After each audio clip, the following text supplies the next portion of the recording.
श्रीमन्नारायण नारायण हरि हरि, जय जय नारायण नारायण हरि हरि। जय श्री हरि विष्णु, लक्ष्मी माता की जय। इंदिरा एकादशी का व्रत 28 सितंबर शनिवार को रखा जाएगा। अश्विन माह के कृष्ण पक्ष की एकादशी तिथि को इंदिरा एकादशी का व्रत होता है। पौराणिक कथा के अनुसार जो व्यक्ति इंदिरा एकादशी का व्रत रखकर भगवान विष्णु की पूजा करता है, उसके पितरों को मोक्ष की प्राप्ति होती है। मृत्यु के बाद भी उसे स्वर्ग लोक में स्थान मिलता है। यदि आप अपने पितरों को तृप्त करके मोक्ष दिलाना चाहते हैं तो आपको विधि विधान से इंदिरा एकादशी का व्रत करना चाहिए। पूजा के समय इंदिरा एकादशी की व्रत कथा जरूर पढ़ें या सुनें, इससे व्रत पूर्ण होगा और फल प्राप्त होगा। कथा के अनुसार एक बार युधिष्ठिर ने भगवान कृष्ण से अश्विन कृष्ण एकादशी व्रत की महिमा बताने का निवेदन किया। इस पर भगवान श्री कृष्ण ने कहा कि इसे इंदिरा एकादशी के नाम से जानते हैं, जो पापों को नष्ट करके पितरों को मुक्ति प्रदान करता है। इतना ही नहीं, जो केवल इंदिरा एकादशी की व्रत कथा को सुन लेता है, उसे वाजपेय यज्ञ कराने के बराबर फल प्राप्त होता है। इस व्रत की कथा कुछ इस प्रकार है, तो कथा को पूरा सुने और कमेंट बॉक्स में जय श्री हरि विष्णु जरूर लिखें। सतयुग में महिष्मती नगर पर राजा इंद्रसेन का शासन था। उसका राज्य हर प्रकार के सुख और सुविधाओं से भरा था। धन और धान्य की कोई कमी नहीं थी। एक बार नारद जी इंद्रसेन के दरबार में प्रकट हुए। देव ऋषि को देखकर राजा ने उनका आदर सत्कार किया और उनके आने का कारण जानना चाहा। इस पर नारद जी ने कहा कि वे यमलोक गए थे, जहां पर तुम्हारे पिताजी से मुलाकात हुई थी।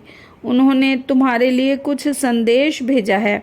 नारद जी ने इंद्रसेन को बताया कि वे एकादशी का व्रत करते थे।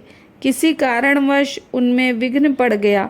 इसकी वजह से उनको यमलोक में यमराज के निकट समय काटना पड़ रहा है।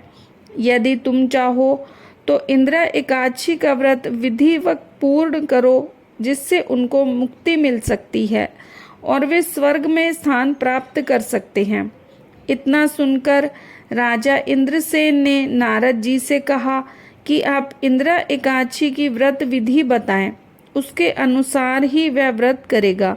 इस पर नारद मुनि ने कहा कि इंदिरा एकादशी के दिन तुम स्नान के बाद अपने पितरों के लिए तर्पण, श्राद्ध आदि कार्य करो। वहाँ पर भगवान शालिग्राम की मूर्ति जरूर रखना। उसके बाद ब्राह्मण भोज कराओ, दान और दक्षिणा दो, गाय को भी भोजन खिलाओ। इसके बाद तुम भगवान ऋषिकेश की पूजा फूल, अक्षत, धूप, दीप, नैवेद्य, फल आदि से करो। रात के समय में जागरण करना। उसके अगले दिन दैनिक क्रियाओं से निवृत्त होकर पूजा पाठ करो। ब्राह्मण भोजन, दान, दक्षिणा दो, फिर पारण करके व्रत को पूरा कर लो। नारद जी ने इंद्रसेन से कहा कि तुम विधि विधान से इंदिरा एकादशी का व्रत करोगे तो तुम्हारे पिता को अधोगति से मुक्ति मिल जाएगी। वे स्वर्ग लोक प्राप्त कर पाएंगे। इतना कह नारद जी वहां से चले गए। अश्विन कृष्ण एकादशी तिथि को इंदिरा एकादशी आई तो राजा ने नारद मुनि के बताए अनुसार व्रत और पूजन किया।